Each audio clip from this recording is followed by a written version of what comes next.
Hey guys, today we're back with another video, and today we're going to be doing another round of 64 March Madness prediction, and this one is going to be Utah State versus TCU. And let's start off with the key matchup. The first one is at the point guard position, and for Utah State, that is Darius Brown. Darius Brown is a really good all-around player that averages 12.5 points, 6.5 assists, 4.4 rebounds, and 1.5 steals, while shooting over 44% from the field and 39.5% from three. From those stats, you can even tell that he's pretty good at everything. And most players his size at 6'2" struggle with efficiencies, but his are still pretty good. And then for TCU, there's Jameer Nelson, and he's also pretty good, averaging about 11 points, 3 assists, 3 rebounds, and 2 steals a game, while shooting about 40% from the field and 31% from the three. He does need to work on his efficiencies a little bit, especially from the 3-point, but he's still pretty good.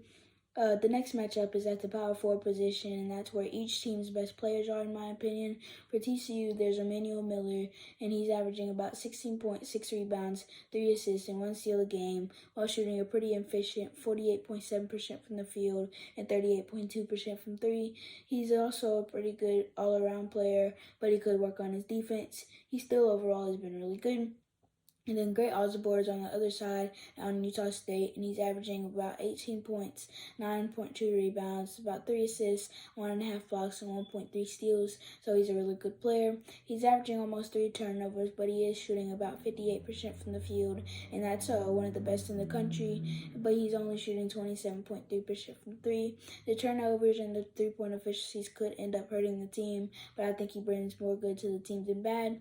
And TCU has a pretty good offense in the Big 12.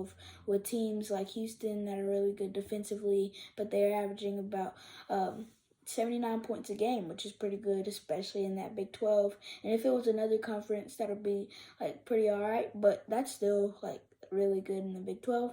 Utah State does have an offense that is not as good as TCU's, but they have been doing pretty good in the last 10 games. They have been averaging 77 points a game, which is less than TCU, but it's still not bad.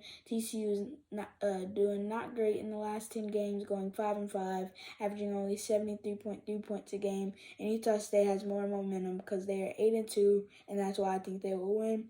But TCU has a really good roster, and they are athletic, more athletic than Utah State, though. And I just think that if whoever can control the game offensively and do pretty good defensively, I think that they will win. And TCU is expected to win by over 3 points, and I just don't think that'll happen. And I think it'll be like a end shot or just overall a really close game. And that's my take on the game.